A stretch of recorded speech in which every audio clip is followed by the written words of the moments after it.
여러분 안녕하십니까? 지금 경기대학교 교수로 재직하고 있는 박농우입니다. 오늘 이 귀한 자리에 더더구나 기조연설을 이렇게 맡게 되어서 개인적으로는 큰 영광이고 또 큰 부담이 되고 있습니다. 정책기획위원회와 경제인문사회 이사회 그리고 한국개발연구원이 공동으로 주관하는 이 큰 행사에 제가 과연 걸맞는 연설을 할 수 있을까 걱정도 좀 됩니다. 그럼에도 불구하고 제가 한 가지 마음속으로 가지고 있는 것은 우리가 지난 1년 반 동안 코로나19와의 전쟁을 겪으면서 우리가 보여주었던 여러 가지 경험적인 실적을 근거로 우리의 숨어있는 잠재력을 다시 한번 확인을 하고 그것을 바탕으로 보다 나은 사회를 건설하는데 조금이라도 도움이 된다면 그 의미를 찾을 수 있을 것이라는 그런 생각은 듭니다.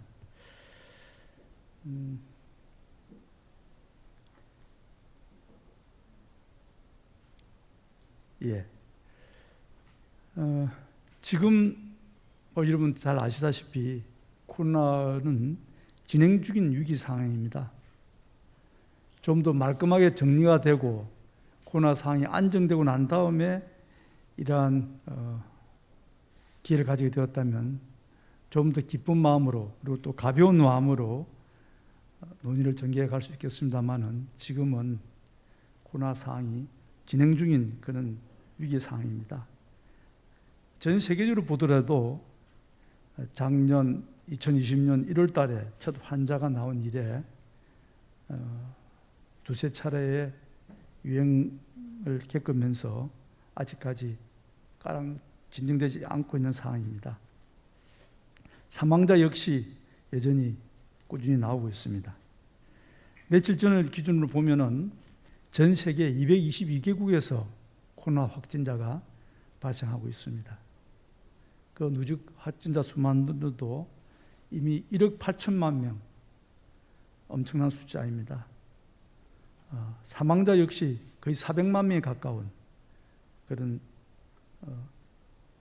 전 세계적이고 인류적인 재앙을 지금 겪고 있는 것입니다. 우리나라 역시 작년 2월 달에 있었던 1차 대유행 그리고 8월을 전후해서 있었던 2차 대유행 그리고 작년 연말부터 시작된 3차 대유행이 아직 마무리되지 않고 지속되고 있는 그런 위기 상황입니다. 그럼에도 불구하고 우리나라의 코로나 대응에 대해서는 많은 외신들이 그리고 또 외국 정부들이 한결같이 칭찬을 하고 있습니다.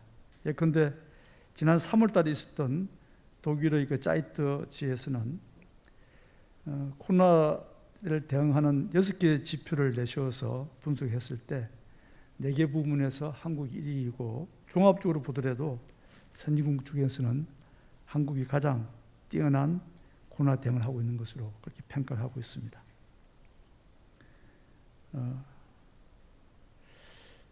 경제적으로 보더라도 OECD에서 선진 33개국 중에서 코로나 위기 이전인 2019년 4분기 상으로 국민소득이 회복되는 예상 시기를 한국의 경우 리투아니아하고 아일랜드와 마찬가지로 2021년 2분기를 예상하고 있었습니다. 그런데 실제 우리는 2021년 1분기에 이미 1.6%의 성장을 이루면서 그 전에 있었던 마이너스 1%를 극복하고 이미 코로나 위기 이전으로 경제가 회복이 되었습니다. 이 수치는 G20 그룹 내에서도 한국이 차이나와 터키 다음으로 빠르게 경제 회복된 것을 보여주고 있습니다. 많은 국가들이 우리의 코로나 대응에 대해서 칭찬을 하고 있습니다만은 우리는 좀 더 냉정하게 정말 우리가 잘하고 있는지 그리고 잘하는 부분이 있다면 어떤 측면이 그렇게 되게 만들었는지를 냉정하게 분석할 필요가 있겠습니다. 왜냐하면 그것은 남아있는 코로나의 뒷부분을 제대로 빨리 처리하는 데도 도움이 되겠지만 향후에 다가올 수 있는 새로운 팬데믹에 대응을 준비하기 위해서도 필요하고, 좀 더 나아가서는 다른 분야에서도 우리가 코로나 대응에서 보였던 그런 저력을 충분히 활용한다면 보다 더 빠르게 우리가 성장하고 발전해 갈 수 있는 가능성을 찾을 수 있기 때문에 그러하다고 생각합니다. 그래서 우리가 지난 1년 반 동안 코로나 대응을 어떤 기조 속에서 하게 되었고, 그것이 성공적인 결과를 가져오게 되는 원인이 무엇인가를 조금 분석해 보겠습니다. 우선 지난 100년간 우리나라에 직간접적으로 영향을 미쳤던 감염병 사례들을 모아봤습니다. 흔히 말하는 스페인 독감으로 말하는 1918년에서 20년 사이에 있었던 대규모 감염병 만연은 사실 조선에도 큰 영향을 미쳤습니다. 그 당시에도 우리 한국에서도 14만 명의 사망자가 나왔고, 그 당시에 정리되어 있는 문헌들을 보면은 대단한 위기 상황이 전개된 것을 볼 수 있습니다. 최근에 와서는 아시아 독감, 홍콩 독감, 사스, 신종플루 등등이 왔는데, 2015년에 있었던 메르스 사태, 비록 세계적으로 사망자는 838명에 그쳤고 한국의 경우에는 사망자가 38명, 총 감염자 수가 186명에 그치는 규모 면에서는 적은 수이지만 이것이 우리나라의 감염병 예방을 위한 여러 가지 체계를 갖춘 데는 큰 계기가 된 사건이었습니다. 실제로 우리가 감염병의 코로나19에 대해서 초기에 제대로 잘 대응을 하고 세계적으로 칭찬을 받게 되게 된 그 원인이, 1차적인 원인은 2015년에 있었던 메르스를 겪으면서 나름대로 재설계한 방역책이 있다고 생각이 됩니다. 메르스가 지나가고 난 2015년 9월 달에 정부는 국가 방역체계 개편 방안을 발표했습니다. 그 큰 내용을 보면 첫 번째가 유입 차단과 초기 대응을 강화하겠다는 것이었고, 그의 한 구체적인 형태로서 질병관리본부 내에 24시간 운영되는 긴급상황실 개설을 한다든지 중앙정부와 시도의 역학조사관을 의무적으로 배치하는 것 등이 포함되어 있었습니다. 그리고 중요한 것은 두 번째 있었던 유행 확산에 대비한 대응 체계를 구축하는 일환으로서 접촉자 추적을 위한 개인정보가 활용 가능하다는 그런 법률 개정이 이루어졌습니다. 그리고 그 당시 186명의 확진자 수가 발생한 것을 보고 그들을 적절히 치료하기 위해서 필요한 음압병상을 약 200개 정도 마련하는 그런 준비를 하게 되었습니다. 또한 감염병 전문병원이라는 것을 지정하게 되는 것이고, 검사 체계를 개선했습니다. 그리고 메르스 사태 초기에 있었던 가버넌스상의 여러 가지 문제점들을 정리하기 위해서 위기 단계에 관계없이 질병관리본부장이 방역을 지휘하는 것으로 법률에 규정을 두었습니다. 그리고 병원 내에서 있었던 여러 가지 감염, 그러한 피해를 겪고 난 뒤에 병원 감염 방지를 위한 의료 환경을 조성하겠다는 내용을 방역체계의 구체적 내용으로서 발표를 하고 그것을 착실히 준비를 했습니다. 사실 그러한 그 사전 준비에 의해서 작년에 코로나19 환자가 발생했을 때 우리는 초기에 신속한 대응을 할 수 있었습니다. 예컨대 전 세계적으로 이름이 알려진 코로나 방역의 3T라고 하는 신속한 진단, 효율적인 접촉자 추적, 그리고 적절한 치료, 테스트, 트레이스, 트리트, 이 세 가지 요소가 메르스 교훈에서 비롯된 그러한 여태까지 흔적들이었습니다. 그리고 메르스 교훈이 준 또 다른 교훈은 선제적으로 대응 체계를 구축한다는 것이었습니다. 사실 좀 되돌아보면은 우리가 감염병 위기 단계가 4개 단계가 있는데 최고 단계인 심각 단계를 발동한 것이 코로나19 환자가 총 556명에 그쳤던 작년 2월 23일입니다. 첫 환자가 나오고 33일 뒤에 바로 최고 단계인 심각 단계를 발동한 것입니다. 우리보다 앞선 여러 선진국들이 적어도 몇 개월이 지나고 난 뒤에 위기 단계를 발동하거나 또 여러 가지 좀 주저하고 있을 때 우리는 불과 한 달 만에 첫 환자가 나오고 한 달 만에 그리고 전체 환자가 556명에 불과할 때 최고 위기 단계인 심각 단계를 발동하고 적극적인 고도의 대응 체계를 구축할 수 있게 되었습니다. 뭐 공개적으로 말씀드리기는 조금 송구스러운 면이 있긴 합니다만은 선제적 대응 체계를 구축하는데 가장 결정적인 계기를 한 것은 대통령이었습니다. 질병관리본부장이나 보건복지부 장관인 저 자신도 최고 단계까지 갈 수 있는 단계인가 하고 약간 회의적인 그런 상태에 있었을 때 대통령께서 직접 선제적 대응 체계 구축을 요구하셨고 또 그걸 즉각적으로 행동에 옮길 수 있었습니다. 그러나 이 코로나19는 메르스와 다른 특성을 가지고 있습니다. 예컨대 메르스에 비해서 전파력이 훨씬 높고 그 결과 확진자가 폭증했습니다. 앞서 말씀드린 것처럼 메르스는 총 기간 동안에 186명의 환자가 발생한 것에 비해서 코로나19는 하루 사이에도 400~500명씩 발생하는 높은 전파력을 가지고 있었습니다. 그리고 우리가 메르스에 기초해서 여러 가지 대응체계를 만들고 특히 공항에서 검역을 하는 과정에서 체온을 측정했습니다. 메르스에 감염된 사람은 높은 고열을 보이기 때문에 체온 측정을 통해서 감염자를 가려내려고 하는 그런 접근법이었는데 뒤늦게 알게 되었지만 코로나19 환자들 중에서는 상당수가 무증상 감염자들이 나오기 시작했습니다. 그리고 환자들이 경증, 중증, 중등증 등으로 여러 가지 증세가 다르다는 것을 현장에서 차차 알게 되었고 그리고 메르스와 근본적으로 다른 점은 팬데믹 상황이었습니다. 메르스는 극히 제한된 의료기관을 중심으로 감염이 이루어지고 적은 규모의 환자가 발생을 했지만 코로나19는 전 사회적으로 모든 계층에서 발생했고 그 규모가 대단히 컸습니다. 제가 이렇게 하나씩 말씀드리는 이유는 메르스의 특성에 기초해서 만들어진 방역체계가 코로나19 상황에서는 부분적으로 잘 작동됐지만 부분적으로 맞지 않다는 것입니다. 대개 정부나 또는 담당자들은 관행에 익숙합니다. 이미 짜여져 있는 매뉴얼에 충실하려고 합니다. 사항은 다르게 전개되고 있는데 짜여진 매뉴얼에 충실하려고 하다 보면 현실과 괴리가 생기게 됩니다. 그 현실과 생기는 괴리를 빨리 인지하고 그것을 극복하는 그 과정, 그것은 쉽게 되지 않습니다. 그것은 많은 사람 지혜가 모여야 되고 결단이 필요하고 그리고 창의적인 접근법이 필요한 것입니다.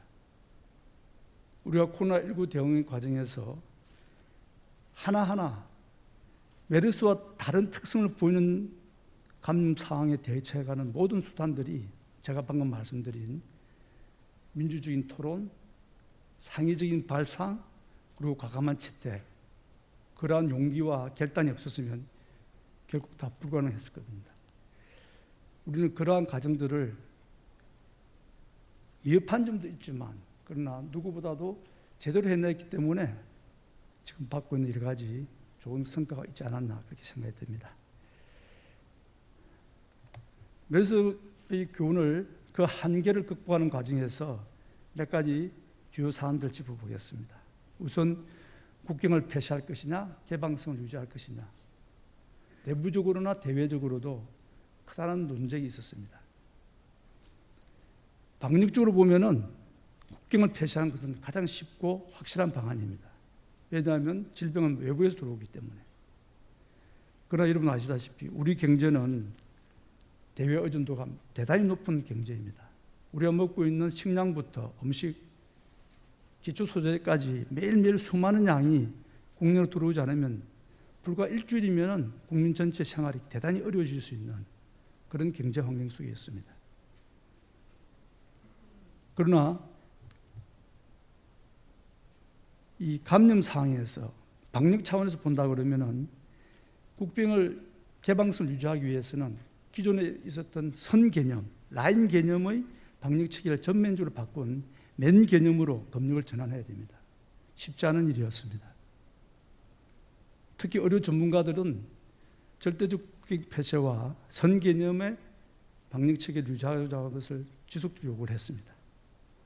그러나 우리의 경제와 우리 국민들의 생활을 계속 유지하기 위해서는 맨 개념으로 검역을 전환했고, 그러한 구체적 내용으로서 특별 입국 절차라든지 자가격리 관리 앱 같은 것을 만들어내고 창의적으로 도입하게 되었습니다. 그리고 앞서 말씀드렸던 코로나19의 특성 중에 하나가 환자들의 정세가 낮은 경증부터 중등도, 중증까지 다양한 형태를 보이고 있고, 모든 환자들을 메르스처럼 음압병실에 격리 치료한다는 것은 불가능할 뿐만 아니라 불필요했습니다. 따라서 경증 환자들을 대거 수용할 수 있는 생활치료센터를 도입을 했습니다. 이 과정에서도 많은 논란이 있었습니다. 감염병의 예방과 관리에 관한 법률 자체에 감염병 환자는, 1급 감염병 환자는 격리 수용하도록, 격리 치료하도록 법이 규정되어 있는데, 그 법조항과 어떻게 보면 어긋날 수도 있는 숙박시설 중심의 생활치료센터에 환자를 격리한다는 자체가 의료계에서는 받아들일 수 없는 그런 어려움이 있었습니다. 그럼에도 불구하고 실제 그것이 가능하고 안전하다는 것을 토론을 통해서 확인을 하고 난 다음에 생활치료센터라는 세계 최초의 어떤 개념을 도입함으로 해서 한국의 의료 체계가 붕괴되는 것을 막을 수 있었습니다. 우리보다 앞서 있는 여러 선진국들이 하나의 예외 없이 다 의료 체계가 붕괴되었습니다. 의료 체계 붕괴라는 것은 급한 환자가 병원을 찾아와도 치료해 줄 수 없는 상황, 그게 의료 체계 붕괴입니다. 단순하게 감염병 환자를 치료 못하는 것뿐만 아니라 교통사고를 당해서 급한 환자가 진료 오더라도 이미 의료진들이 다른 곳에 일을 하고 있기 때문에 그 환자를 치료할 수 없는 상태, 그것이 곧 의료 체계 붕괴인데, 우리는 초기 대구에서 하루에 1,000명 가까운 환자가 발생함에도 불구하고 의료 체계를 지킬 수 있었던 것은 그 환자들의 대부분을 차지하고 있는 경증 환자들을 생활치료센터라는 숙박시설 중심으로 환자들을 옮기고 거기에서 치료함으로 해서 의료 체계 붕괴를 막을 수 있었습니다. 그리고 세 번째 큰 특성은 팬데믹에 대응하는 가버넌스를 구축하고자 한 것이었습니다.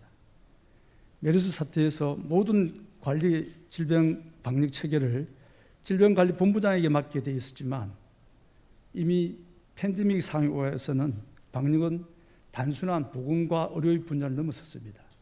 전 생활 분야에 영향을 미치고 있었고, 국민들의 실생활을 다 규제하는 그런 광범위한 영역의 국가 업무였습니다.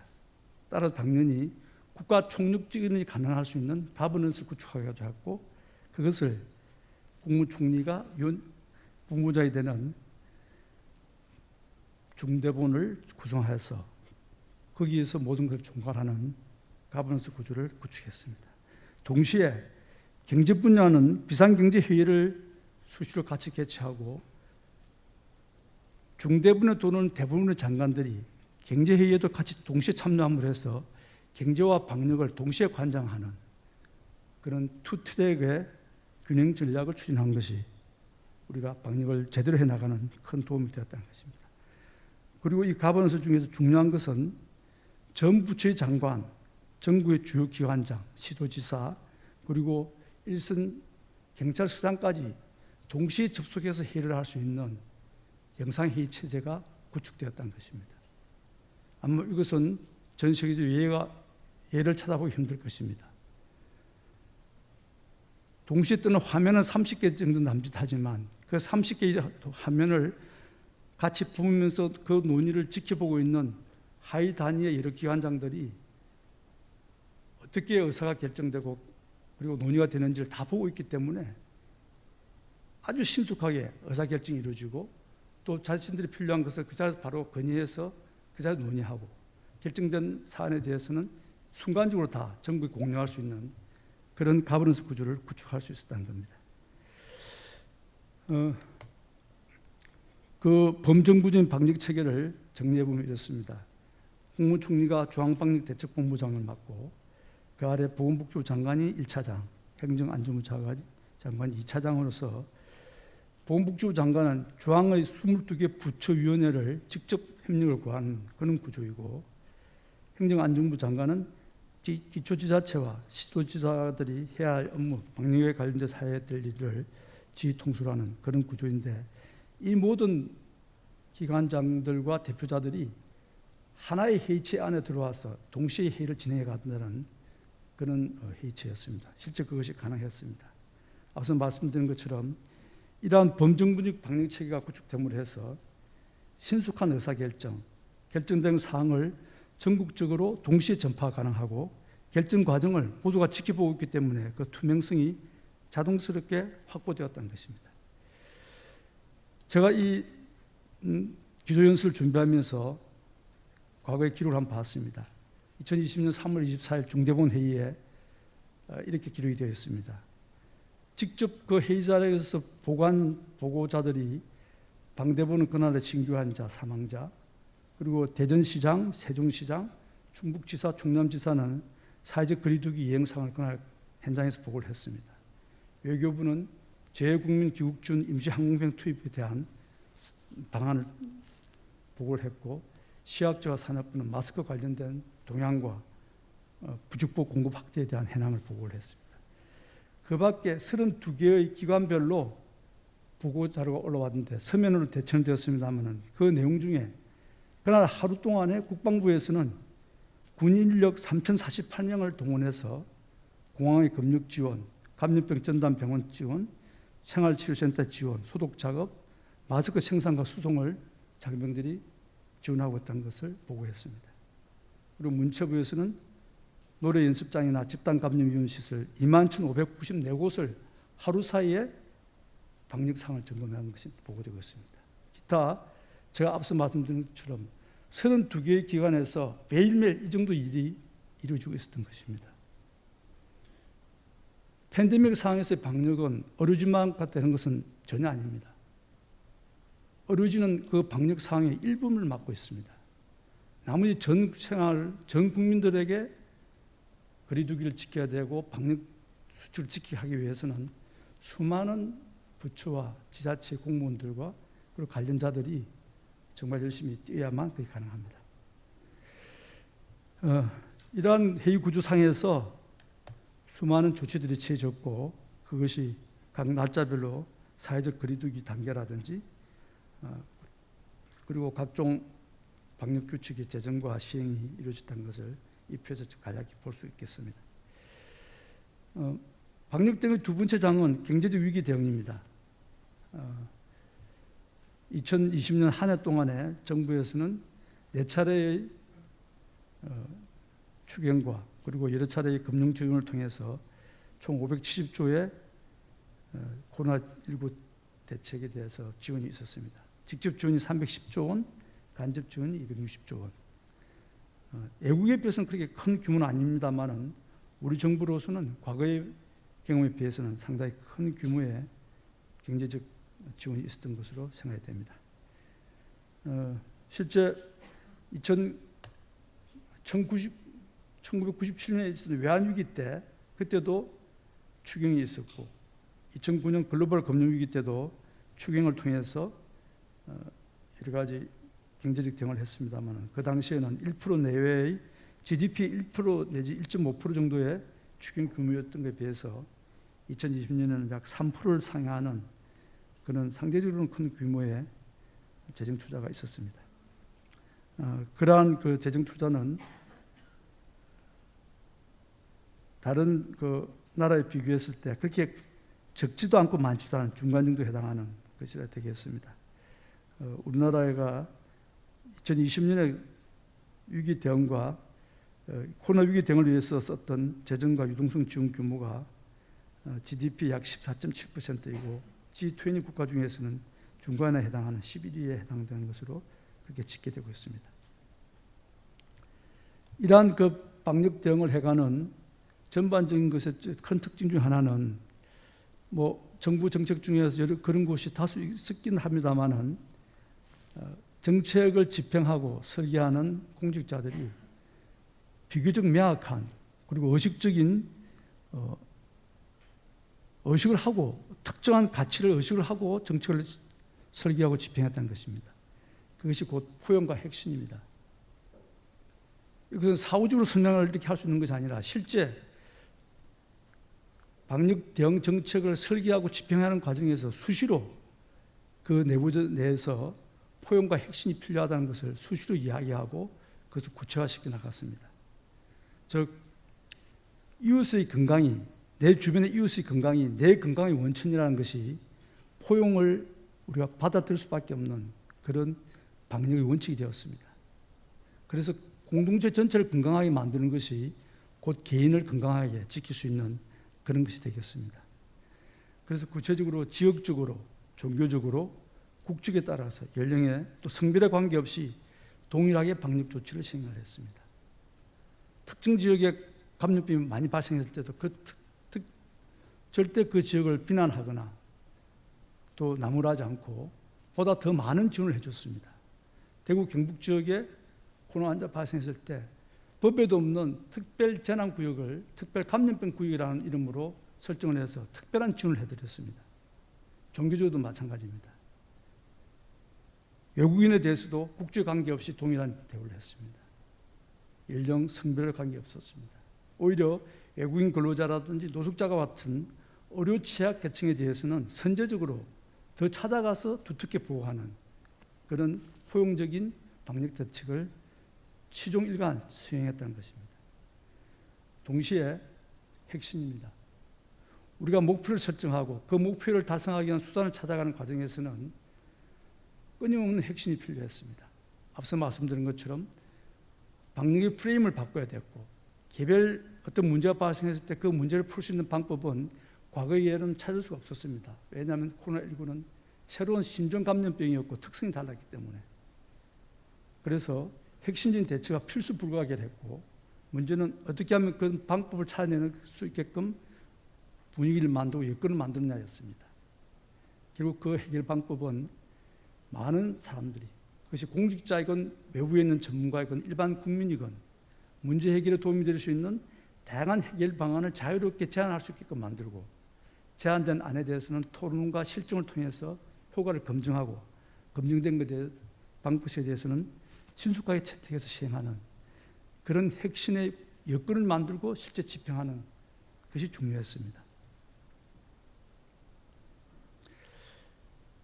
그러한 기조하에서 우리가 오늘 많이 논의되고 있는 행동 준칙들이 나왔습니다. 소위 국민 중심의 방역을 하는 민주성, 그리고 정부와 의사결정 과정을 명확하게 밝히는 투명성, 그리고 국경은 열어두되 해외에서 들어오는 감염병을 차단하겠다는 개방성 유지, 그리고 모든 논의 과정을 과학성에 근거해서 합리적으로 풀어내 나간다는 이 네 가지 행동 준칙은 시종일관 지켜나갔습니다. 실제 방역을 해보면 일선에서 수많은 제안들이 들어옵니다. 그러나 그 제안들이 다 채택되는 것은 아닙니다. 어떤 제안들은 쓸모없는 것도 있고 과도한 것도 있고 또 검증되지 않은 것들도 있습니다. 그러나 그것을 토론을 거쳐서 유효성이 있을 것 같으면 그것을 검증하고 실증할 수 있도록 다른 또 루트를 통해서 절차를 밟아 나갔습니다. 우리가 채택했던 여러 가지 절차 핵심적인 방법 중에서 앞서 말씀드렸던 특별 입국 절차라든지 자가격리 앱 개발이라든지 또 취약검사법, 성차인 검사, 드라이브스루라는 것이죠. 이런 등등은 모든 것이 제안되고 토의되고 논의되는 과정에서 민주성이 지켜졌습니다. 그런 노력들의 결과인지 지난 며칠 전인 7월 1일 기준으로 방역 등의 성과를 잠깐 보겠습니다. 대통령께서 6월 달에 참석하셨던 G7 회의, 거기 초청국 4개를 정규 회원국 7개를 합치면 11개 국가가 됩니다. 그 11개 국가들의 확진자 수와 사망자, 그 GDP 성장률을 봤습니다. 이 숫자에 나와 있는 것처럼 미국의 경우 총 확진자 수가 3,400만 명, 사망자 수가 62만 명. 이것을 인구 100만 명당으로 비율을 봐도 압도적으로 많습니다. 미국, 영국, 프랑스, 독일. 우리가 2017년, 2018년 그때까지만 하더라도 의료 분야에서 가장 앞서 있는 국가들이었습니다. 실제 2017년에 우리나라가 WHO가 주도하는 감염병 예방을 위한 준비사항을 점검을 받았습니다. 물론 우리나라도 상위 그룹에 속하긴 했지만 여기 열거된 나라들보다는 약간 순위가 낮은 그런 등급을 받았습니다. 그러나 실제 코로나 상황에서는 우리가 훨씬 더 적은 확진자라든지 사망자를 가져오게 되었다. 그리고 이 코로나19에서 경제위기 대응에서도 상당한 성과를 거두고 있습니다.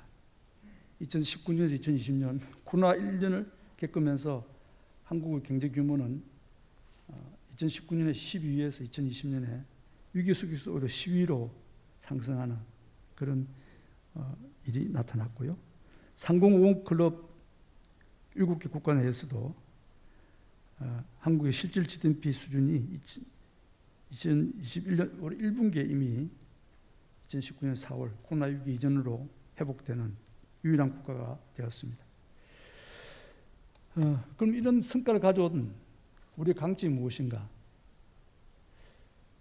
이것은 우리가 남아있는 나머지 뒷부분의 코로나를 잘 극복하기 위해서도 필요하고 또 다른 분야에도 응용하기 위해서는 우리의 강점들을 제대로 파악하고 인식할 필요가 있겠다 싶어서 정리해 봤습니다.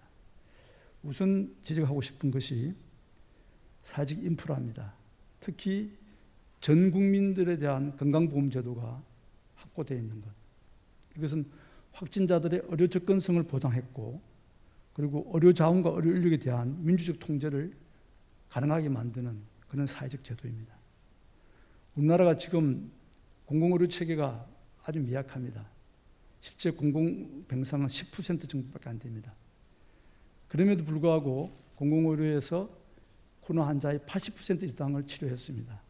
나머지 민간 의료기관도 감염병에 대해서 접근하기 싫어하지만 그들을 움직이게 만드는 의료자원을 움직이게 만드는 가장 강한 기제가 건강보험제도였다 하는 것을 그냥 곁들여 말씀을 드리겠습니다. 두 번째 들 수 있는 사회적 인프라는 정부와 기반입니다. 누구나 다 알고 있습니다. 한국의 정부와는 세계에서 가장 앞서가고 있는 나라이다. 그것을 충분히 우리가 활용했기 때문에 여러 가지 접촉자 추적이라든지 또 해외 입국자들을 격리하고 관리하는 데 있어서 아주 효율적으로 업무 수행이 가능했다. 또한 사회적 거리두기를 과학적으로 설계하는 것도 정부와 기반해서 그것이 가능했다는 것입니다. 우리가 좀 어디로 들어가나 쓰고 있는 QR코드 같은 경우도 대표적인 정부와 기반을 활용한 그런 방역 대책이 되겠습니다. 세 번째 우리의 강점을 제가 지적하고 싶은 것은 책임감과 헌신을 보이는 공직자들이 다수 존재한다는 것입니다. 저도 공직에 들어가기 전에는 공무원에 그러면 좀 싫어했습니다. 그러나 실제 위기 상황에 가서 일을 해보면은 정말 공무원 열심히 합니다. 지위 고하를 막론하고. 제가 앞서 잠깐 중대본 회의 자료를 읽어드렸습니다만은 매일 수만 명의 공직자가 자기 본업과 관계없는 방역 업무를 동시에 수행하고 있습니다. 그 일을 동시에 수행한 데서 별도 수당이 나오는 것도 아닙니다.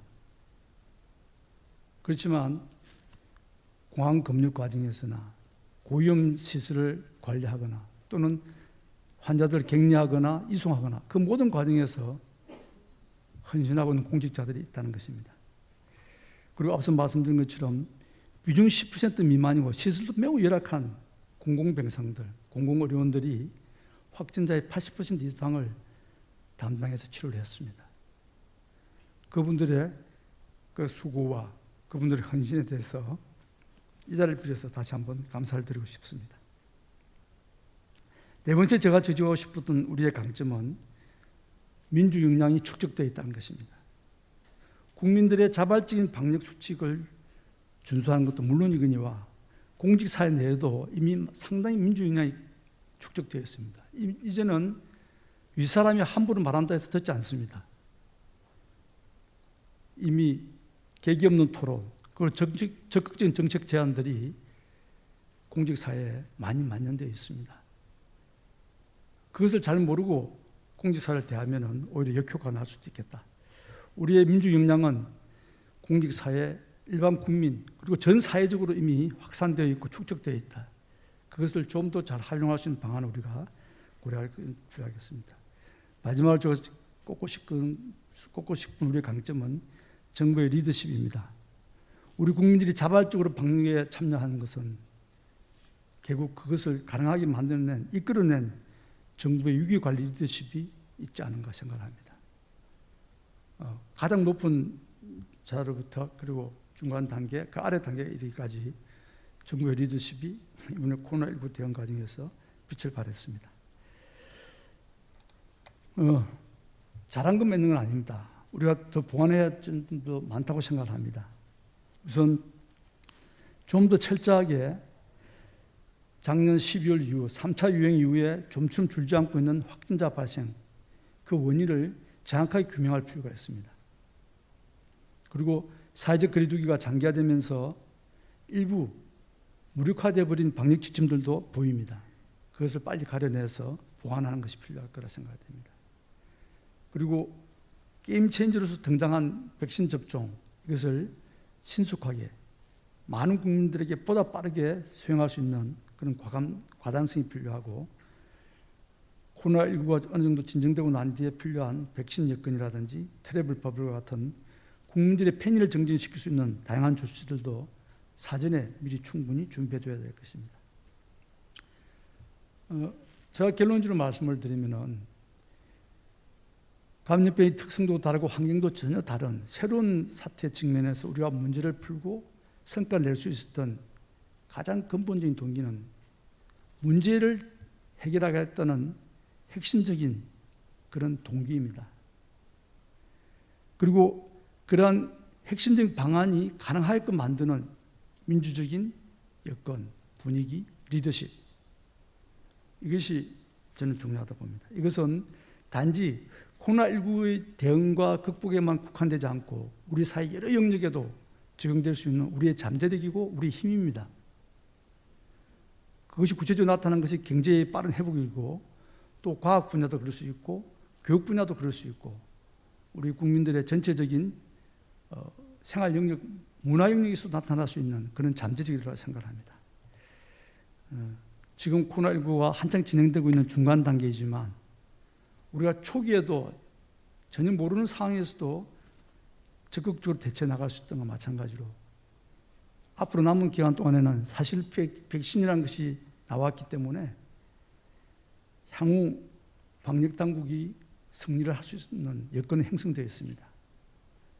중요한 것은 얼마나 새로운 핵심을 통해서 보다 빠르게 효율적으로 코로나 상황을 마무리하느냐에 달려있을 겁니다. 그것은 이 새로운 상황에서도 좀 더 새롭게 대처하는 핵심적인 자세가 새롭게 필요하다 하는 것을 말씀드리겠습니다. 결론적으로 우리는 코로나19라는 새로운 도전에 맞서서 지속적인 혁신을 통해서 문제를 해결했습니다. 그 결과 코로나 상황도 빠르게 진정시키고 경제도 다른 나라보다 빨리 회복시키는 그런 결과를 가져왔습니다. 이러한 우리의 잠재력을 여러 분야에도 잘 응용하고 확장해 나간다면 우리나라는 새로운 도약에 들어서게 될 것이다. 이렇게 나름대로 생각을 해봅니다. 감사합니다.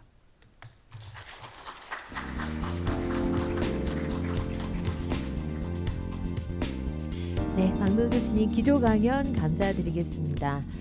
자, 우리의 강점들, 또 무엇을 우리가 보완해야 하는지 이런 점들을 하나하나 잘 짚어주셨는데요. 기조 강연 덕분에 오늘 행사가 더 많이 빛난 것 같습니다. 고맙습니다. 자, 또 기조 강연을 준비해 주신 분이 또 계십니다. 앨런 번스타인 캐나다 고등연구소 소장님이신데요. 제가 잠시 소개를 해드리면 코로나19 상황 때문에 아쉽게 직접 행사장 방문은 좀 어려워서요. 실시간 화상회의로 저희가 함께 하게 됐습니다. 강연의 내용이 이 코로나 시대를 살아가는 우리 모두에게 나아갈 방향을 제시해 주리라 무척 기대가 많이 됩니다. 자, 저희가 이제 앨런 번스타인 캐나다 고등연구소 소장님은 화상으로 연결을 해야 되거든요. 연결을 우선 좀 잠시 후에 실시를 좀 해보도록 하겠습니다.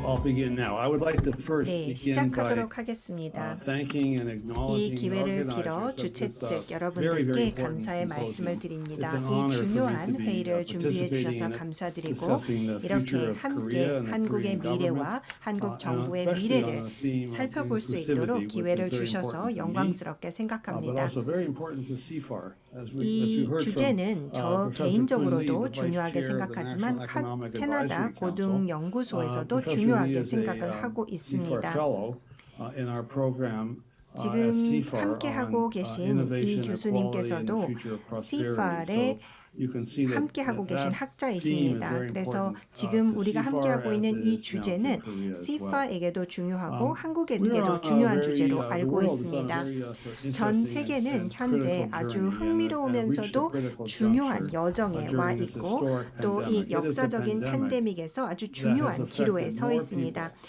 이 팬데믹 than any 같은 other world 경우에는 event 전 세계 그 in the history of 어떠한 humanity. 이벤트보다 많은 Every 사람들에게 country has had to 영향력을 make difficult 미쳤습니다. choices and 많은 decisions 국가들이 during this 아주 pandemic. 어려운 의사결정을 할 수밖에 A pandemic 없는 which has no 상황에 precedent 놓였고 in modern 이와 times, 같은 indeed in any time in human 이벤트는 history. 인류 역사상 그 Decisions have 유래를 had to be 찾아볼 made 수가 quickly 없습니다. and 빠르게 decisively. 의사결정이 It should not be 내려질 surprising, 수밖에 없는 therefore, that 상황이었고 some good 그렇기 decisions have been 때문에 made, and some decisions have been 의사 made 결정이 that, 내려졌을 probably 때 were mistakes. 일부 But in 잘 general, 내려진 the countries 결정도 have done 있지만 well. 실수도 And I 분명히 would 있었을 add 것이라 quickly, 생각이 I think 됩니다. Korea, 그렇지만 we just heard from the 한국을 previous 생각을 해보면 keynote 앞서 speaker. I 기조 think Korea has 연사분께서도 done 말씀을 especially 해주셨지만 well 한국은 아주 in dealing with 특별히 this pandemic. 잘 And all 대처를 of you are 했다라고 to be 생각이 되고 이 congratulated. 자리에 The 계신 people 모든 of 분들께 Korea 축하의 are to be 말씀을 드리고 congratulated on 대한민국 how well 국민께도 Korea 축하의 has 말씀을 done. And 드립니다. I think it 한국이 does 아주 speak 훌륭하게 with the very 대처했다고 first 생각을 opening 합니다. remarks the speaker made about the 앞서도 importance of 개회사를 solidarity 통해서 and 연대의 inclusivity 중요성에 and 대해서 how well you have 이야기를 done in 들었습니다. dealing with 대한민국 this pandemic. 국민들께서 이와 But 같은 in general, 팬데믹 the 상황 countries 속에서 that have done 정말 well, and 잘 including 대처한 Korea, 것을 have 볼 done 수가 so 있습니다. because of their leadership. 한국뿐만 아니라 일부 leadership 국가들이 was 잘 prepared to 대처해 make 왔는데 이 and learn 대처가 from 잘 past 되었던 것은 pandemics 리더십 and make 덕분이라고 decisions 생각합니다. based on 기존의 evidence. 팬데믹으로부터 교훈을 얻고 적절한 의사결정이 Korea has also 이루어졌기 done 때문에 something which has 잘 been a 대처가 hallmark 되었다라고 of those 생각을 countries 하고 that have done well. 한국 같은 They've 경우에도 listened to the 대표적으로 science of the 과학에 pandemic. 귀를 기울였기 They 때문에 have 잘 listened to the 대처가 되었다라고 mathematical 생각을 modelers 합니다. and, 수학적 Professor 모델에도 Eseb 관심을 Young-chung, 가졌고 who's a friend of 또 mine and, has been involved very 제 much in this pandemic. 동료이자 이 Has been 팬데믹에 one of those 참여를 mathematical 해주셨던 modelers on the world 수학적 stage. 모델을 잘 만들어주신 listened to 한국 public 학자분들도 health 계시죠. officials, and 이러한 they made 수학적 decisions 모델에도 based on 귀를 that 기울이고 evidence. 과학에도 귀를 기울이고 Korea has been one of the 전문가들에게 leaders, for 귀를 example, 기울였기 in 때문에 test and tracing, 이러한 성공적인 followed by strict 결과를 quarantine 얻을 수가 regulations. 있었고 Again, we heard that 아주 just now 엄격한 from the previous, 진단과 또 격리를 이루었기 때문에 또 추적 That has been 덕분에 critical 이와 in 같은 early to 대처를 mid 잘 할 phases 수 of this 있었다라는 pandemic. 점을 우리가 이미 Canada has 들었습니다. done well because early on 캐나다도 we created 대처를 잘 vaccine 했다라고 task 생각을 force. 합니다. 왜냐하면 A group of 캐나다는 scientists 백신 charged 테스크 with the 포스를 government 만들어서 with recommending to the 과학자들이 government which 정부에게 vaccines to buy. 어떠한 백신을 Further, 구매할지에 대한 자문을 government of 제공을 Canada 했습니다. 뿐만 showed their 아니라 trust 캐나다의 in that group, 정부는 of which I 이 am a 테스크 part, 포스의 by 신뢰를 only 보여주었고 entering 저 into 또한 advanced 이 purchase 테스크 agreements 포스에 with those 참여를 했을 때 vaccines 테스크 포스가 manufacturers that 제안을 we had 하는 recommended. We had recommended about 8 백신에 different 대해서만 vaccines a year 계약을 ago 하는 now 신뢰를 that the 보여주었습니다. government has then now 그래서 purchased. 1년 동안 As a result, 여러 백신의 although Canada 계약을 has 이루고 unfortunately 구매를 했습니다. very little domestic 캐나다 같은 vaccine 경우에는 manufacturing capacity, 국내 백신 we got- 제조 and therefore we 역량이 got off 크지 to a 않기 late 때문에 start. 조금은 We now 늦게 rank 출발을 near the very 했지만 top 지금 같은 경우에는 백신 G7 접종률이 countries, G7 that 국가들 have 중에 vaccinated more 상당히 people 높은 위치를 than, 차지하고 any 있는 other 것을 country. Indeed, 볼 by the 수가 end of this 있습니다. month, 그리고 we will be 이달 number 말이 one in the 되면 G7 저희가 countries G7 for 국가 중에 vaccinating 백신률이 every citizen at 1위가 least 될 once, 것입니다. and 그래서 most citizens, 전 국민을 twice. 최소한 1회 그리고 대부분의 That 국민을 success, of course, is 2회 due to a 접종한 whole 국가가 number 될 of 것입니다. factors. But 이와 at the 같은 base of it, 성공은 여러 가지 we 원인 made 때문에 agreements to 가능했는데 buy the right 그것은 vaccines a year 제대로 ago. 된 백신을 based on 1년 the 전에 science that the 계약을 vaccine 체결했기 task 때문이고 force heard 이것은 from each of 바로 the 백신 vaccine 테스크 manufacturers. 포스가 적절한 And of 조언을 course, 했고 이 조언을 the 정부가 whole 신뢰해 vaccine 주었기 story, 때문에 가능했습니다. especially the 백신과 RNA 관련된 vaccines, which we 이야기, 특히나 RNA 백신에 대해서는 우리가 잘 알고 있으리라고 생각을 합니다. RNA 백신의 이야기는 상당히 놀라운 성과라고 생각이 됩니다. 과학의 어마어마한 성과라고 생각을 합니다. 백신 같은 경우에는 일주일 이내에 처음 마련이 되었습니다. 그래서 중국의 과학자들이 바이러스의 유전자 서열을 인터넷에 공개하고 일주일 이내에 백신이 마련이 되었습니다. 많은 국가에서 캐나다를 포함을 해서 307일 이내에 백신에 대한 승인이 이루어졌습니다. 이것은 역사에 남을 만한 성과라고 생각을 합니다. 앞서도 말씀을 드린 것처럼 우리는 현재 아주 중요한 기로에 와 있습니다. 앞으로 두 가지의 경로가 있다고 생각합니다. 하나는 전 세계가 아주 빠르게 백신을 맞고 팬데믹이 수그러드는 것입니다. 또 다른 경로는 아마도 가능성이 더 높은 경로인데 더 많은 변이가 나타나게 되면서 더 많은 어려움들이 발생을 할 것이고 변이가 나타나면 전염성이 높아질 수가 있게 되고 지금 현재 사용하고 있는 백신이 무용지물이 될 수도 있겠죠. 그렇게 되면 충분하게 빠른 속도로 새로운 백신을 마련할 수가 없어서 또 다른 확산이 이루어지지 않을까 우려가 되고 있습니다. 그러면 앞으로 어떻게 될지는 우리에게 전적으로 달려 있다라고 생각을 합니다. 계속해서 포용에 대해서 우리가 이야기를 하고 있는데 이 포용이 굉장히 중요하다라고 생각을 합니다. 그리고 전 세계 협력과 단결이 필요할 것입니다. 우리 모두가 안전해질 때까지 한 명도 안전할 수 없다라고 기억을 해야 할 것입니다. 팬데믹이 다시 한번 백신으로 인해서 수그러들고 일상이 만약에 회복이 된다면 그것이 이루어진다면 다음 팬데믹에 어떻게 대비를 해야 할까요? 그것을 우리가 생각해야 하는 시점이라고 생각합니다. 슬라이드를 이제 보여드리도록 하겠습니다. 사실 이것은 우리가 이미 알고 있는 부분입니다. 전 세계적으로 최소한 사망자 숫자가 400만 명이 되고 있고 이 숫자는 팬데믹이 끝날 때쯤이면 훨씬 더 높아질 것이라고 생각할 수가 있겠습니다. 그리고 상당히 많은 사람의 숫자가 장기적인 영향을 받았고 또 정신적 건강에도 영향을 받았다라고 볼 수가 있겠습니다. 또한 사회의 가장 취약계층들이 가장 큰 영향을 받아서 특히나 고령자가 많은 타격을 입었습니다. 그리고 중증 질환자들도 많은 타격을 입었습니다. 암 환자도 포함이 되어 있고요. 세계 경제가 상당히 오랜 기간 동안 셧다운이 되었고 전 세계적인 서플라이 체인이 심각한 타격을 입었습니다. 정신질환에 대해서 이미 말씀을 드렸고요. 전 세계적으로 백신의 출시가 윤리적 실패입니다. 그래서 지금 포용성이 제대로 이루어지지 않고 있다는 것을 볼 수가 있습니다. 캐나다를 포함한 모든 국가들은 현재 자신의 국가에만 집중해 있고 전 세계 다른 국가에는 눈을 돌리지 못하고 있는데 이것은 분명히 바뀌어야 한다라고 생각을 하고 대한민국 정부 또한 캐나다 정부와 다른 국가들과 함께 과연 어떻게 하면 우리가 연대의 정신을 발휘하고 포용의 정신을 발휘해서 각 국가뿐만 아니라 전 세계가 함께 백신 접종률이 높아갈 수 있도록 눈을 돌려야 할 것입니다. 세계보건기구의 사무총장님께서 말씀을 해주신 것처럼 모두가 안전해야만 개개인이 안전할 수 있습니다. 또한 델타 변이도 우리가 생각을 해야 하는데 인도에서 나온 이 델타 변이는 전 세계로 전파된 것을 볼 수가 있습니다. 그래서 인도에서 발견되고 나서 몇 주 이내에 캐나다에서도 발견이 되었고 한국의 상황을 제가 정확하게 모르겠지만 델타 변이가 분명히 있으리라 생각이 됩니다. 따라서 우리 모두가 안전해야만 개개인이 안전할 수가 있습니다. 우리가 도덕적으로도 모두의 안전을 추구해야겠지만 개인의 이해관계를 위해서도 백신율을 전 세계적으로 높여야 합니다. 다음 슬라이드 부탁드립니다.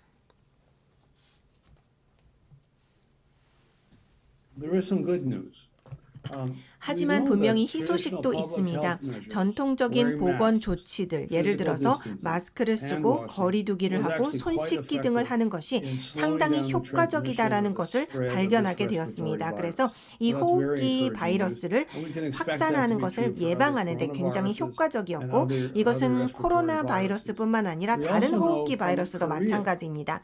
한국을 통해서 우리가 배운 것은 검사, 추적, 격리가 굉장히 효과적이라는 것입니다. 한국의 경험은 아주 탁월하다라고 생각을 하고, 이것이 캐나다에서는 그렇게 탁월하지는 못했다라고 생각을 합니다. 검사가 확대되는 것이 그렇게 한국처럼 효과적으로 이루어지지 못했는데 한국은 상당히 큰 성공을 거두었다라고 생각을 합니다. 한국 측에 축하의 말씀을 드립니다. 앱과 다른 GPS 등의 새로운 기술들을 사용을 하는 것이 굉장히 효과적이었습니다. 한국에서도 아주 효과적으로 앱을 사용을 해주셨죠. 락다운은 많은 국가에서 잘 준수가 되었습니다. 연대의 정신을 발휘해서 사람들이 락다운에 적극적으로 참여를 했습니다. 이것이 이웃들을 위해서, 다른 사람들을 위해서 옳다라는 것을 알았기 때문입니다. 직장들이 폐쇄되고 실내 쇼핑도 폐쇄가 되고 또한 사적 모임이 금지된 것도 아주 효과를 발휘를 했습니다. 다자간 이니셔티브인 세피나 코백스도 잘 이루어졌습니다. 세피를 통해서 많은 준비가 이루어졌고 코백스를 통해서 백신을 공유를 할 수가 있었습니다. 잘 아시는 바와 같이 다국적 기관으로서 많은 국가들이 스스로를 위해서 또 개도국을 위해서 백신을 구매할 수 있는 기구입니다. 백신에 대한 망설임도 이제까지 많은 국가에서 낮게 유지가 되고 있습니다. 이스라엘, 영국, 캐나다, 한국에서는 망설임이 낮은데 다른 국가에서는 또 다소 높기도 합니다. 미국과 러시아, 프랑스 등이 그러한 사례가 되겠습니다. 포용성과 연대의 정신이 아주 중요하다고 생각을 합니다. 왜냐하면 백신의 망설임이 낮은 국가들 같은 경우에는 실질적으로 포용성이 높고 연대가 높은 국가들이라고 볼 수가 있겠습니다. 그래서 이 부분에 대해서는 사실 하루 종일 이야기해도 모자랄 것 같습니다. 다음 슬라이드 부탁드립니다. 다른 희소식들이 분명히 있습니다. 가장 좋은 소식은 과학이 아주 성공적으로 사용이 됐다는 것입니다. 바이러스 유전자 서열이 며칠 이내에 파악이 되었고 인터넷을 통해 전 세계적으로 공유가 되었습니다. 이것은 과학의 어마어마한 성과이고 PCR 검사가 진단을 위해서 너무나도 중요했는데 서열이 파악된 이후 몇 주 이내에 마련이 되었고 이미 말씀을 드린 것처럼 모더나 같은 경우에는 RNA 백신을 이 서열을 받고 3일 이내에 개발을 하게 되었습니다. 안전하고 효과적인 백신이 많은 국가에서 307일 이내에 이루어졌기 때문에 1년 이내에 백신이 승인이 된 것을 볼 수가 있고 또 아주 중요한 3대 백신 플랫폼이 성공을 했는데 RNA 백신이 있고요.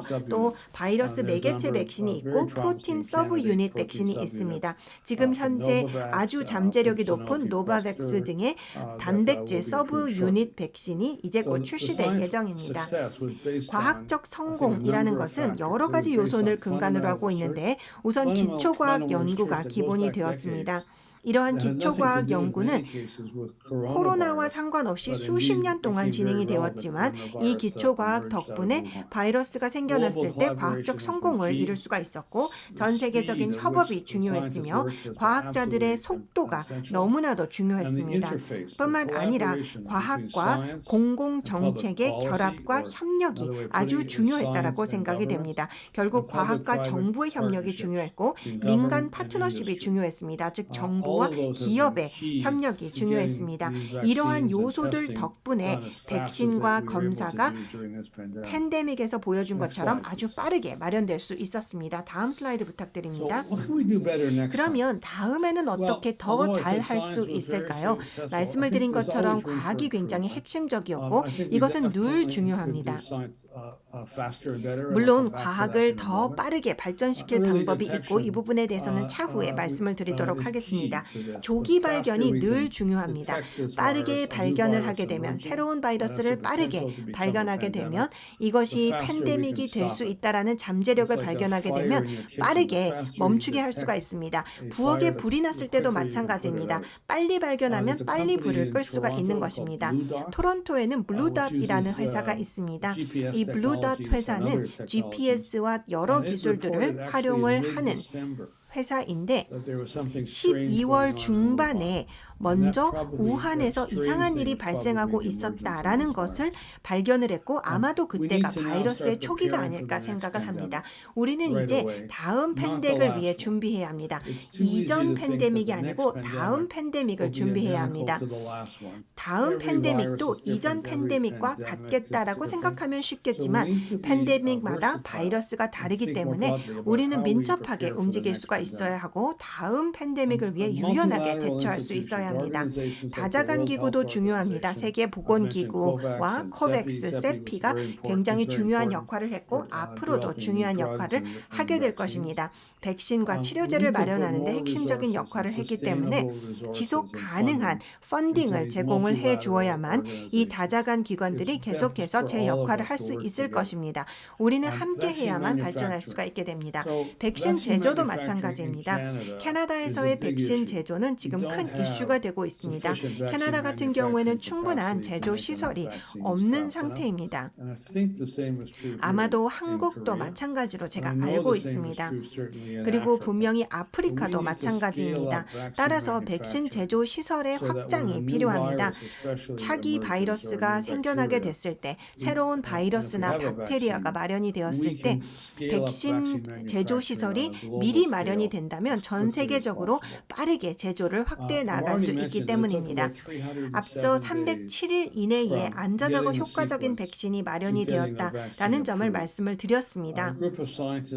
과학자들이 이미 연구를 진행을 하면서 다음에 팬데믹이 발생을 할 때에는 영국에서 개최된 G7 정상회의에서 발표가 된 것처럼 100일 이내에 백신을 마련해야 한다라는 목표를 가지고 계획을 세우고 있습니다. 이 부분도 차후에 조금 더 구체적으로 설명을 드리도록 하겠습니다.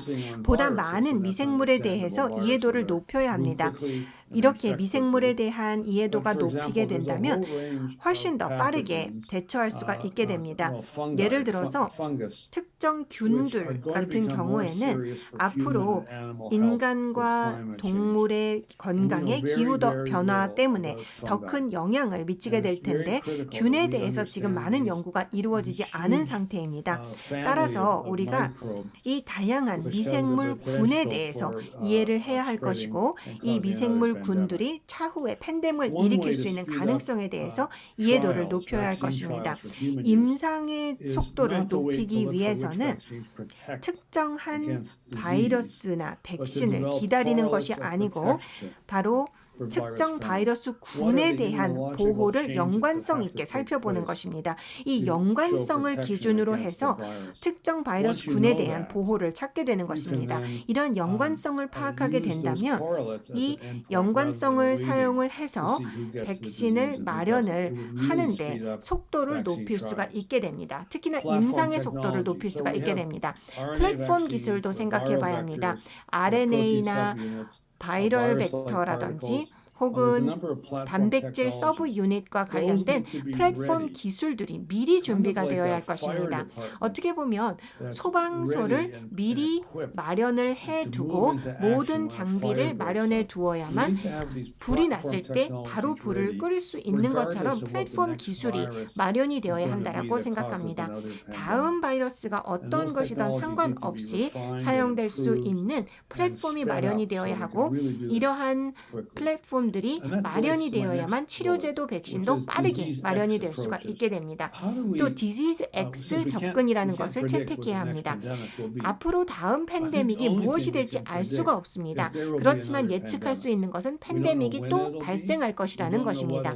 언제 발생을 하고 어떤 바이러스로 발생할지는 알 수가 없지만 차후에 또 팬데믹이 있을 수 있다는 것을 알고 있습니다. 그래서 지금 현재 생각을 해봐도 아볼라든지 HIV라든지 굉장히 중요한 질병이었는데 팬데믹으로 발전을 한 경우도 있고 그러지 않은 경우도 있습니다.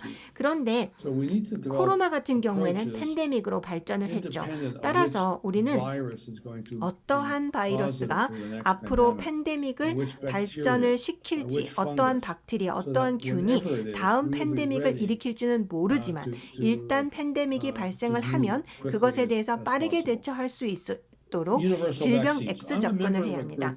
보편적 백신도 생각을 해봐야 합니다. 제가 알기로는 일부 연구진들이 만약 우리가 보편적 백신을 마련을 하게 된다면, 특히 독감과 관련해서 보편적 백신을 마련을 하게 된다면 어떤 것이 필요할지, 또 보편적 코로나 백신을 위해서는 어떤 것이 필요할지를 생각해 봐야 합니다. SARS-1 같은 경우에도 2002년, 3년에 인간에 영향을 미쳤고 또 코로나도 인간에 영향을 미치죠. 그래서 이러한 바이러스를 생각을 해보면 인간에는 큰 영향을 미치는데 또 동물에는 큰 영향을 미치지 않는 경우도 있죠. 그래서 이러한 보편적 백신을 생각을 하고 있습니다. 예를 들어 사스 같은 경우에도 보편적 백신이 개발되고 있습니다. 그래서 우리가 백신학과, 질병학, 또 유전학, AI를 사용을 하게 된다면 이러한 바이러스 군에 대해서 보편적 백신을 개발을 하는데 도움을 받을 수 있을 것이라고 생각을 합니다.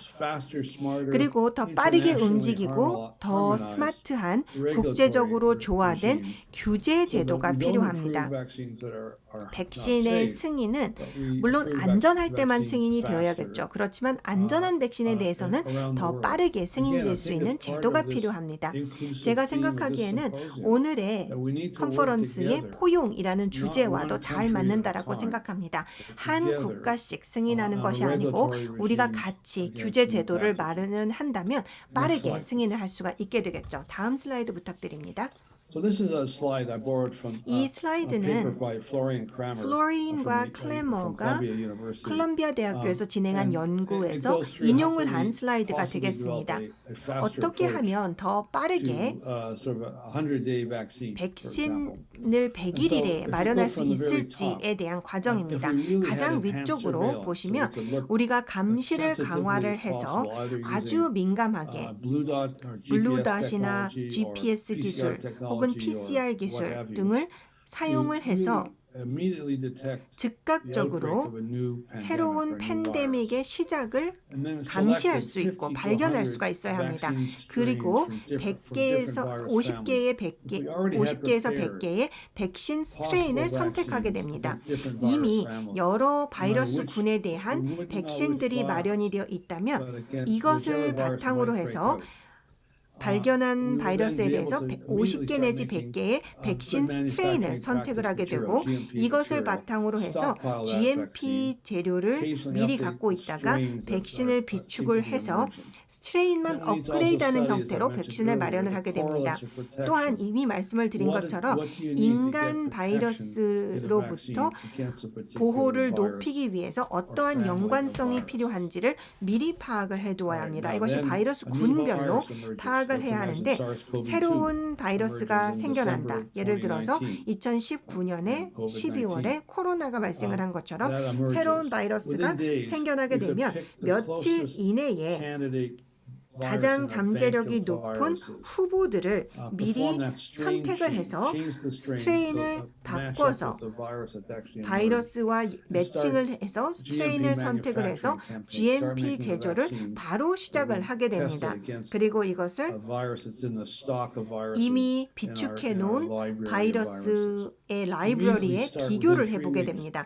그렇게 되면 3주 이내에 3상 임상을 시작할 수가 있게 됩니다. 그리고 3상을 하는 동안 대량 생산을 할 수가 있게 됩니다. 이것은 생산과 리스크를 같이 가게 되는 것이죠. 우선 리스크가 있기는 하지만 3상이 끝나면 사용할 수도 있기 때문에 속도를 위해서 제조를 먼저 시작을 하게 되는 것입니다. 그렇게 되면 3주 이내에 3상도 진행을 하고 제조도 진행을 하게 되면 3상 결과가 나오는 2개월 후에는 미리 제조된 이 백신을 사용을 할 수가 있게 됩니다. 그리고 이것의 승인이 국가별로 이루어지는 것이 아니고 미리 국제적으로 조화된 규제 제도에 따라서 동시에 이루어지게 됩니다. 이와 같은 제도가 미리 논문에는 나와 있습니다. 그렇지만 이것을 현실화하기 위해서는 많은 국가들이 아주 많은 노력을 기울여야 할 것입니다.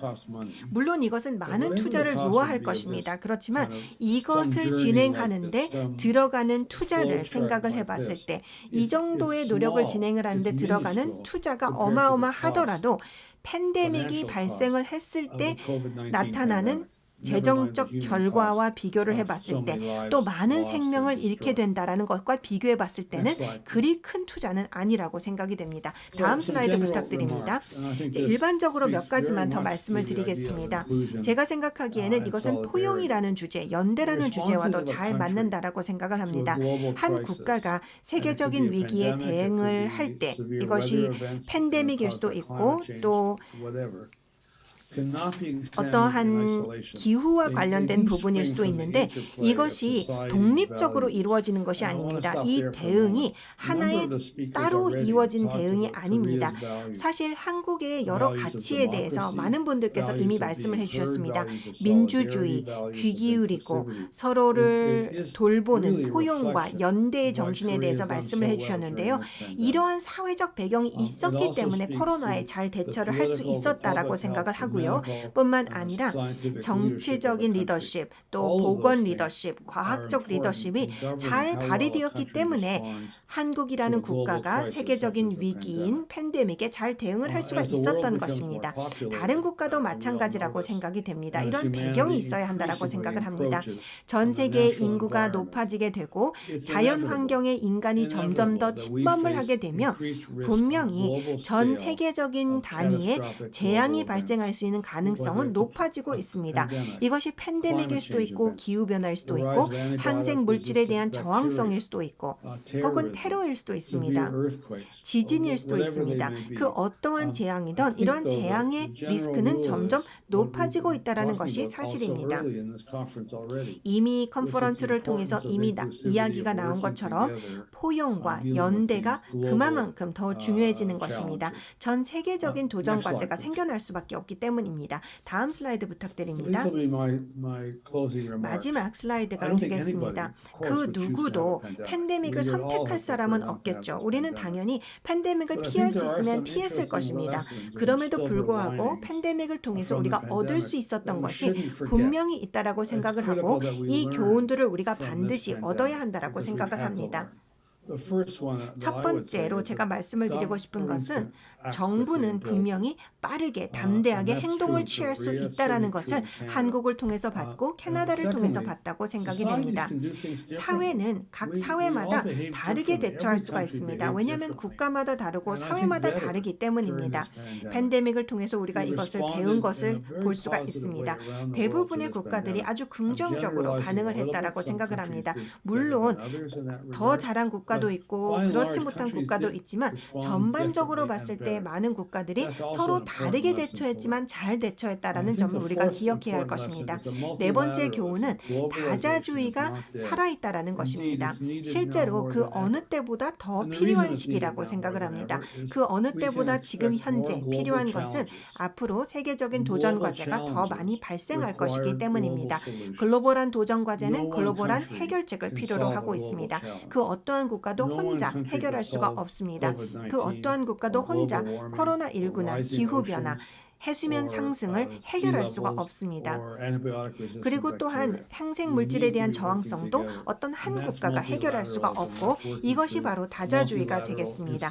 다자주의 기관을 통해서 우리가 협력을 해야 하는 이유라고 생각을 하고 여러 양자 간, 다자 간 파트너십이 필요한 이유입니다.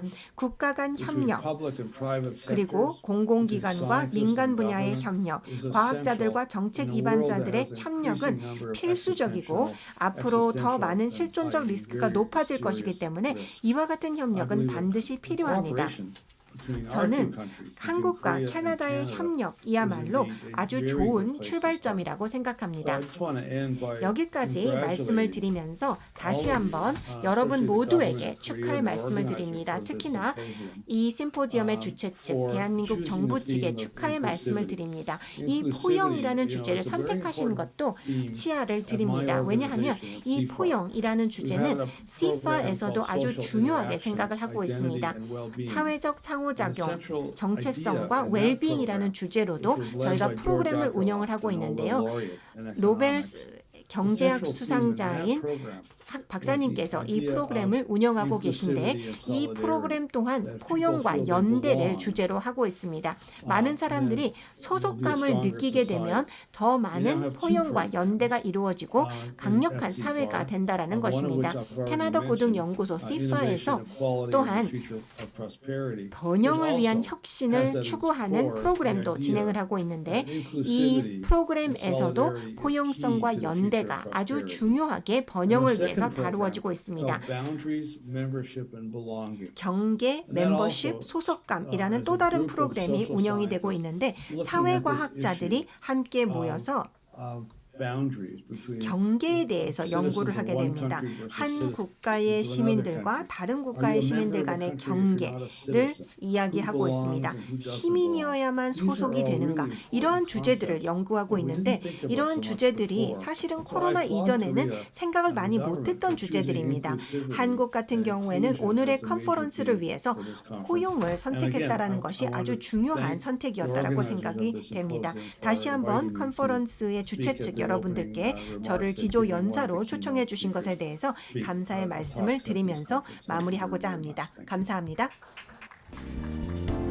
박수 부탁드립니다. 밤늦은 시간이신데도 이렇게 기조 강연해 주셔서 감사드리겠습니다. 자, 이렇게 해서 인클루시브 코리아 2021 개회식과 기조 강연 순서를 마무리하도록 하겠습니다. 다시 한번 함께해 주신 많은 분들께 감사드리고요. 그리고 오늘 또 시청해 주신 온라인 참가자분들께도 감사 말씀 전해드립니다. 잠시 점심시간을 가지고 나서 인클루시브 코리아 2021 문재인 정부 4년의 여정, 포용적 회복과 도약, 1일차 위기와 혁신, 그리고 포용 진행하도록 하겠습니다. 제1세션 한국판 뉴딜과 미구레를 여는 정부를 주제로 준비한 세션은 오후 1시부터 시작하도록 하고요.